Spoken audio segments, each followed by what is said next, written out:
Hello everyone, welcome you all. So இந்த வீடியோவில் பார்க்க போகிற கான்செப்ட் என்ன அப்படின்னு பார்த்தீங்கன்னா, எட் அண்ட் ஸ்டில். இந்த ரெண்டுக்கு உண்டான கான்செப்ட் தான் பார்க்க போகிறோம்.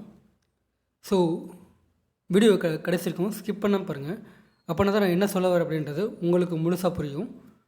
First of all, yet and still இது ரெண்டோட தமிழ் மீனிங் அப்படின்னு பார்த்தீங்கன்னா இன்னும் அப்படின்னு தான் அர்த்தம்.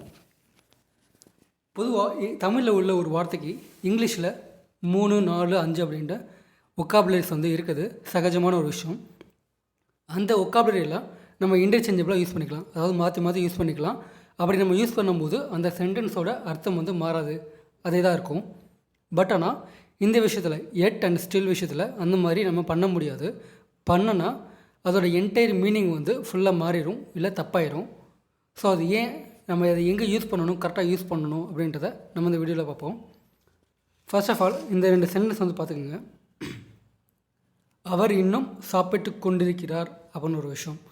அவர் இன்னும் சாப்பிட்டு கொண்டிருக்கிறார் அப்படின்னு ஒரு சென்டென்ஸ். அந்த நெக்ஸ்ட் பார்த்திங்கன்னா, அவர் இன்னும் சாப்பிட்டு முடிக்கலை, அவர் இன்னும் சாப்பிட்டு முடிக்கவில்லை அப்படின்னு இன்னொரு சென்டென்ஸ். ஒரு சென்டென்ஸில் பார்த்திங்கன்னா, அவர் இன்னும் சாப்பிட்டு கொண்டிருக்கிறார் அப்படின்றபோது அந்த சென்டென்ஸ் வந்து என்ன டிஃபைன் பண்ணுதுன்னா, அவர் வந்து கொஞ்சம் நேரத்துக்கு முன்னாடியே சாப்பிட ஆரம்பிச்சிட்டாரு, இன்னும் சாப்பிட்டு தான் இருக்கார் அப்படின்ட்டு சொல்லுது. ஒரு விஷயம் வந்து பாஸ்ட்டில் ஸ்டார்ட் ஆனது, இன்னும் வந்து அவர் கண்டினியூவாக பண்ணிட்டு தான் இருக்கார் அப்படின்ட்டு ஒரு விஷயம், ஒரு சென்டென்ஸ் வந்து டிஃபைன் பண்ணுது. அந்த நெக்ஸ்ட்டு சென்டென்ஸ் பார்த்திங்கன்னா, அந்த பாஸ்ட் எதுவுமே டிஃபைன் பண்ணல. அந்த பாஸ்ட்டில் நடந்த ஒரு விஷயத்தை டிஃபைன் பண்ணாமல் மொட்டையாக இல்லைன்னா நெகட்டிவாக அவர் இன்னும் சாப்பிட்டு முடிக்கல அப்படின்ட்டு சொல்லுது. ஓகேங்களா? ஸோ இதுதான் ஆக்சுவலாக இதோட பேஸ் மீனிங். உங்களோட அந்த சென்டென்ஸ் க்ரியேட் பண்ணுறீங்க இல்லையா, இதில் தான் உங்களுக்கு உண்டான அந்த ஆன்சரே இருக்குது. இதுக்குள்ளே போகிறதுக்கு முன்னாடி நம்ம வந்து ஸ்டில் அண்ட் எட்டோட பேஸ் வந்து பார்த்துடலாம், பேஸ் கான்செப்ட் வந்து பார்த்துடலாம். ஃபர்ஸ்ட் ஆஃப் ஆல், ஸ்டில் அப்படின்றபோது a situation started in the past and continues to now இல்லைனா present. A situation started in the past and continues to the present அப்படின்றபோது ஒரு விஷயம் கடந்த காலத்தில் ஸ்டார்ட் பண்ணி இப்போ வரைக்கும் கண்டினியூஸாக நடந்துகிட்ருக்கு அப்படின்னு நம்ம அந்த மாதிரி ஒரு சென்டென்ஸ் வந்து க்ரியேட் பண்ணும்போது நம்ம அதில் ஸ்டில் வந்து யூஸ் பண்ணணும். ஓகேங்களா? அண்ட் தென் பார்த்திங்கன்னா, ஸ்டில்லை வந்து மெயின் வெர்புக்கு அடுத்து, மெயின் வெர்புக்கு முன்னாடியும் ஆக்சிலரி வெர்புக்கு பின்னாடியும், and then most of the time பார்த்திங்கன்னா ஸ்டில் வந்து மிடில் ஆஃப் த சென்டென்ஸ், ஒரு சென்டென்ஸுக்கு மத்தியில் தான் வரும். ரொம்ப ரேராக தான் முன்னையும் பின்னையும் வந்து போகும். ஓகேங்களா? அந்த நெக்ஸ்ட் பார்த்திங்கன்னா எட் அப்படின்னு போகும்போது we use yet when we want to refer something that didn't happen. அதாவது ரியாலிட்டியில் இன்னும் நடக்காத ஒரு விஷயத்தை நம்ம வந்து சொல்லும் போது, இன்னும் அந்த விஷயம் வந்து நடக்கலை, இன்னும் அவர் சாப்பிடல, இல்லைனா இன்னும் அவர் வரலை, இன்னும் அவர் வந்து போகலை, இன்னும் அவர் ரெடி ஆகலை அப்படின்ட்டு இன்னும் அதெல்லாம் வந்து நடக்காத ஒரு விஷயம். ஓகேங்களா? நடக்காத ஒரு விஷயத்தை நம்ம ரெஃபர் பண்ணி நம்ம வந்து டிஃபைன் பண்ணி சொல்லும்போது அங்கே நம்ம யூஸ் பண்ணுறது தான் எட். உங்களுக்கு புரிஞ்சுக்கணும்னு நினைக்கிறேன். அந்த நெக்ஸ்ட் பார்த்திங்கன்னா, பெரும்பாலும் லைக் எண்ட் ஆஃப் த சென்டென்ஸில் வந்து எட்டு வந்து அதிகமாக வரும். எண்ட் ஆஃப் தி சென்டென்ஸில் வந்து எட்டு வந்து அதிகமாக வரும், பெரும்பாலும் வரும். அண்ட் தென் நெகட்டிவாக வந்து ஒரு சென்டென்ஸ் வந்து கன்ஸ்ட்ரக்ட் பண்ணுறது. நான் சொன்னேன் இல்லையா, இன்னும் நடக்காத ஒரு விஷயத்தை நெகட்டிவாக வந்து ஒரு சென்டென்ஸ் வந்து இல்லைன்னா சொல்லப்போனால் ஒரு மொட்டையாக ஒரு விஷயத்தை நம்ம வந்து க்ரியேட் பண்ணும்போது அங்கே நம்ம யூஸ் பண்ணுறது தான் எட்டு. ஓகேங்களா? இதுக்கு சிம்பிளாக ஒரு 3 எக்ஸாம்பிள் தான் நான் வந்து கொடுத்துருக்கேன், புரிகிற மாதிரி. அதுக்கு முன்னாடி ஒரு சின்ன ஒரு நோட் பார்த்துங்க.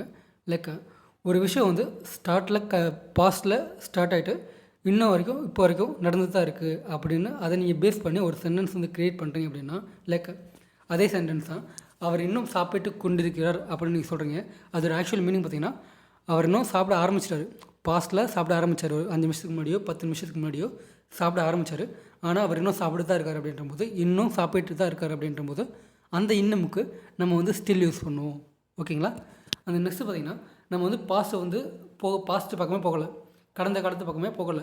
நம்ம ப்ரெசென்ட்டில் ஒரு கேள்வி கேட்குறப்போ நம்ம சும்மா சொல்கிறோம், அவர் இன்னும் சாப்பிட்டு முடிக்கலை. நீங்கள் பாஸ்ட்டில் அவர் எப்போ சாப்பிட ஆரம்பித்தார், இல்லை அவர் இன்னும் சாப்பிட்டுட்டு தான் இருக்காரா அப்படின்லாம் நீங்கள் சொல்லலை. நீங்கள் சொல்கிறீங்க அவர் இன்னும் சாப்பிட்டு முடிக்கல அப்படின்னு மொட்டையாக சொல்கிறீங்க, இல்லைன்னா நெகட்டிவாக சொல்கிறீங்க அப்படின்றபோது அந்த இடத்துல நீங்கள் வந்து எட்டு யூஸ் பண்ணுறீங்க. ஓகேங்களா? அந்த நெக்ஸ்ட் எக்ஸாம்பிள் வந்து பார்த்தீங்கன்னா, லைக் ஒரு தேர்ட் பர்சன் வந்து உங்கள்கிட்ட கேட்குறாங்க, நீ உங்கள் காலேஜ் படிப்பெல்லாம் முடிச்சிட்டியா, நீ உங்கள் காலேஜ் படிப்பை முடிச்சிட்டியா அப்படின்னு கேட்குறாங்க. அதுக்கு நீங்கள் 2 விதமாக வந்து பதில் சொல்லலாம், 2 விதமாக பதில் சொல்லலாம். எப்படின்னு பார்த்தீங்கன்னா, நான் இன்னும் படிச்சு தான் இருக்கேன், நான் இன்னும் காலேஜில் படிச்சு தான் இருக்கேன் அப்படின்னு சொல்கிறீங்க. அதோட மீனிங் பார்த்திங்கன்னா, இன்னும் படிப்பை முடிக்கல அப்படின்றது அதோட மீனிங். அது நெக்ஸ்ட் பார்த்திங்கன்னா, இன்னொரு விதமாக லைக் நான் இன்னும் காலேஜ் படிப்பை முடிக்கல, நான் இன்னும் என்னோடய டிகிரியை கிராஜுவேஷனை முடிக்கல அப்படின்றபோது நான் இன்னும் படிச்சு தான் இருக்கேன் அப்படி சொல்லலாம். அதோட மீனிங்கும் அதானே, ஓகேங்களா? ஸோ இந்த மாதிரி தான் நீங்கள் சென்டென்ஸ் வந்து க்ரியேட் பண்ணுறீங்க. இதில் ஃபஸ்ட்டு பார்த்தீங்கன்னா, லைக் நான் இன்னும் காலேஜில் தான் படிச்சுட்ருக்கேன் அப்படின்றபோது நீங்கள் பாஸ்ட்டையும் சேர்த்து சொல்கிறீங்க, கடந்த காலத்தையும் சேர்த்து சொல்கிறீங்க. அதாவது நான் முன்னாடியும் படிச்சு தான் இருந்தேன், இப்போவும் படிச்சு தான் இருக்குது அப்படின்னு நீங்கள் கடந்த காலத்தையும் சேர்த்து சொல்கிறீங்க. அப்படின்றபோது அந்த இடத்துல நீங்கள் யூஸ் பண்ணக்கூடியது ஸ்டில், ஓகேங்களா? அந்த நெக்ஸ்ட்டு பார்த்தீங்கன்னா, நீங்கள் கடந்த காலத்துலேயே கணக்கில் எடுத்துக்கல, பாஸ்ட்டை கணக்கில் எடுத்துக்காமல் நீங்கள் மொட்டையாக சொல்கிறீங்க. இல்லைன்னா அவரோட கேள்விக்கு ஆன்சரை மட்டும் சொல்கிறீங்க. நான் இன்னும் காலேஜ் படிப்பை முடிக்கல, நான் இன்னும் கிராஜுவேஷனை முடிக்கல அப்படின்றபோது அந்த இன்னுமுக்கு நீங்கள் யூஸ் பண்ணுறது எட், ஓகேங்களா? ஸோ அதான் I am still studying at the university, I am still studying at the university அப்படின்றபோது நான் இன்னும் காலேஜில் தான் படிச்சுட்ருக்கேன் அப்படின்னு சொல்கிறீங்க. அந்த நெக்ஸ்ட்டு பார்த்தீங்கன்னா, I have not finished my graduation it, I have not finished my graduation it, நான் இன்னும் காலேஜ் படிப்பை முடிக்கலை அப்படின்ட்டு நீங்கள் சொல்கிறீங்க, ஓகேங்களா? அந்த நெக்ஸ்ட் எக்ஸாம்பிள் வந்து பார்த்தீங்கன்னா, லைக் நீங்கள் இப்போ ஒரு பஸ் ஸ்டாண்டில் வந்து வெயிட் பண்ணிட்டுருக்கீங்க, புரியுதுங்களா? உங்கள் பஸ் ஸ்டாண்டில் வந்து வெயிட் பண்ணிட்டுருக்கீங்க, ரொம்ப நேரமாக வந்து வெயிட் பண்ணிட்டுருக்கீங்க, பஸ் இன்னும் வரல. அப்போ உங்கள் வீட்டிலேருந்து ஒரு பர்சன் வந்து கால் பண்ணுறாங்க, ஏன் இன்னும் வரல, என்னாச்சு அப்படின்னு கேட்கும்போது நீங்கள் இதுக்கு 2 விதமாக வந்து பதில் சொல்லலாம். லைக் நான் இன்னும் பஸ் ஸ்டாண்டில் வெயிட் பண்ணிகிட்ருக்கேன் அப்படி சொல்லலாம், நான் இன்னும் பஸ்ஸுக்காண்டி தான் வெயிட் பண்ணிகிட்ருக்கேன், இல்லை பஸ் ஸ்டாண்டில் தான் வெயிட் பண்ணிகிட்ருக்கேன் அப்படின்னு ஒரு விதமாகவும், இல்லைன்னா பஸ் இன்னும் வரல, பஸ் இன்னும் வரலை, ரீச் ஆகலை அப்படின்னு இன்னொரு விதமாக நெகட்டிவாகவும் பதில் சொல்லலாம். இதில் ஃபஸ்ட்டு பார்த்தீங்கன்னா, நீங்கள் உங்களோட பாசிட்டிவ் வந்து சேர்க்குறீங்க, கடந்த காலத்தையும். நான் முன்னாடி ஒரு 10 நிமிஷத்துக்கு முன்னாடியும் பஸ்ஸுக்காண்டி தான் வெயிட் பண்ணிகிட்டு இருந்தேன், இப்போவும் பஸ்ஸுக்காண்டி தான் வெயிட் பண்ணிட்டுருக்கேன் அப்படின்ற போது ஸ்டில் வந்து யூஸ் பண்ணுறீங்க. அந்த செகண்ட் சென்டென்ஸில் பார்த்தீங்கன்னா, நீங்கள் இந்த கடந்த காலத்துலலாம் சேர்க்குறதே இல்லை, கணக்கில் வந்து சேர்க்காமல் இன்னும் பஸ் வந்து வரலை அப்படின்னு மொட்டையாக சொல்கிறீங்க, இன்னும் பஸ் வந்து வரலை அப்படின்னு மொட்டையாக சொல்கிறீங்க, ஓகேங்களா? ஸோ தான் I am still waiting for the bus, I am still waiting for the bus அப்படின்றபோது நான் 5 நிமிஷத்துக்கு முன்னாடியும் பஸ்ஸுக்காண்டி தான் வெயிட் பண்ணிட்டு இருந்தேன், இல்லைனா 10 நிமிஷத்துக்கு முன்னாடியும் பஸ்ஸுக்காண்டி தான் வெயிட் பண்ணிட்டு இருந்தேன் அப்படின்னு நீங்கள் அதை சேர்த்து சொல்கிறீங்க, I am still waiting for the bus அப்படின்ட்டு, ஓகேங்களா? அந்த நெக்ஸ்ட்டு பார்த்தீங்கன்னா, the bus is not arrived yet, the bus is not arrived yet அப்படின்ற போது பஸ் வந்து இன்னும் வரல அப்படின்னு சொல்கிறீங்க. அவங்க கேட்குற கேள்விக்கு பதிலை வந்து மொட்டையாக சொல்கிறீங்க, இல்லை நெகட்டிவாக வந்து ஒரு சென்டென்ஸ் வந்து சொல்கிறீங்க, பஸ் இன்னும் வரல அப்படின்ட்டு. அந்த நெக்ஸ்ட்டு பார்த்தீங்கன்னா, உங்கள் ஃப்ரெண்டு வந்து உங்ககிட்ட கேட்குறாங்க, லைக் நீ ஏன் இன்னும் குழப்பமாக தான் இருக்க, நீ இன்னும் குழப்பமாக தான் இருக்கியா, நீ இன்னும் கன்ஃபியூஷனாக தான் இருக்கியா அப்படின்ட்டு உங்கள் ஃப்ரெண்டு வந்து உங்ககிட்ட கேட்கும்போது நீங்கள் இதுக்கு 2 விதம் வந்து பதில் சொல்லலாம்.